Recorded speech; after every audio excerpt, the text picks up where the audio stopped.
Hello, everyone. My name is Gabriela Heck. My sign in Brazilian Sign Language is this one. I am a PhD student from Brazil, and I am incredibly honored to be able to participate in the session with such relevant people and their amazing work in the field of equity in STEM. I would like to express my gratitude for this invitation and to be part of this session and share my experiences as a young researcher from South America. In order to talk about my research, I need to tell a little bit about how I got to this team.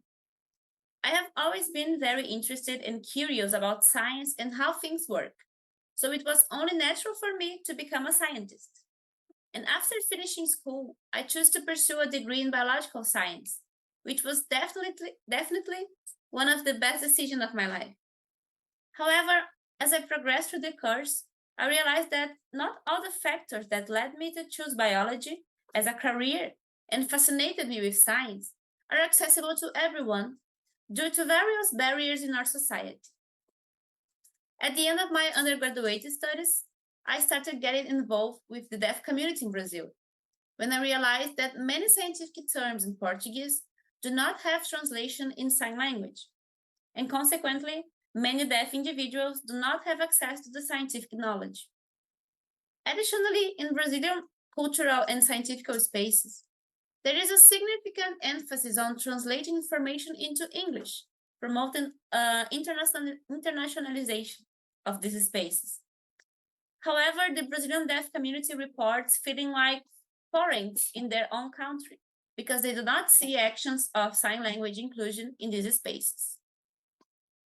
Therefore, towards the end of my undergraduate studies, I started working at the University Science Museum, engaging in inclusive activities for these audiences.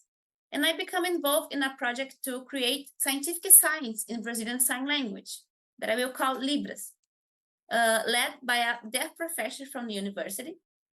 And in this video, I am showcasing a bit of that project and demonstrating a created sign of DNA, which is this one. So based on these experiences, I decided to pursue a master's degree in science and mathematics education, focusing my research on activities accessible to the deaf community in Brazilian science museums.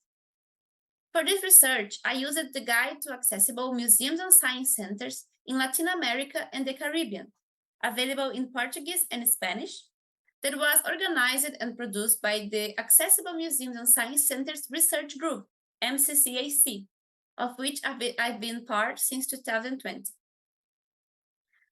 At the end of my master's degree, which brought me numerous experience and knowledge, but also many questions and concerns, I decided that I wanted to continue studying inclusion in STEM, but expand my research to include more and other people with disabilities. And during that same period, I came across the concept of science capital. And for me, it was like a game changer. If people with disabilities face so many barriers in our society and in accessing scientific information, how can they develop aspirations in science and become more engaged with it? So, therefore, I started a PhD research focusing on the potential of the science capital concept to include people with disabilities in STEM and how science museums can participate and support this process.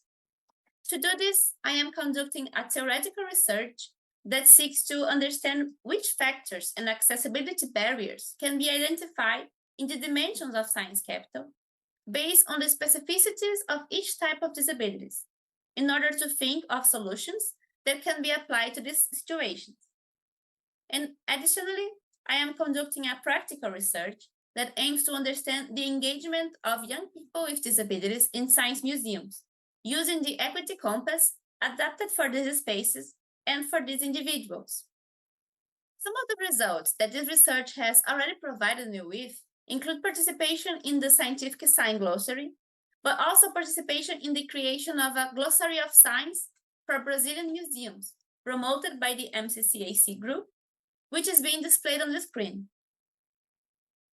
I have also had the opportunity to publish some works related to the theme of my research in national and international media.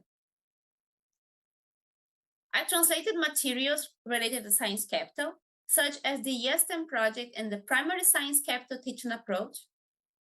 and also helped organize some events and roundtable discussion with these teams.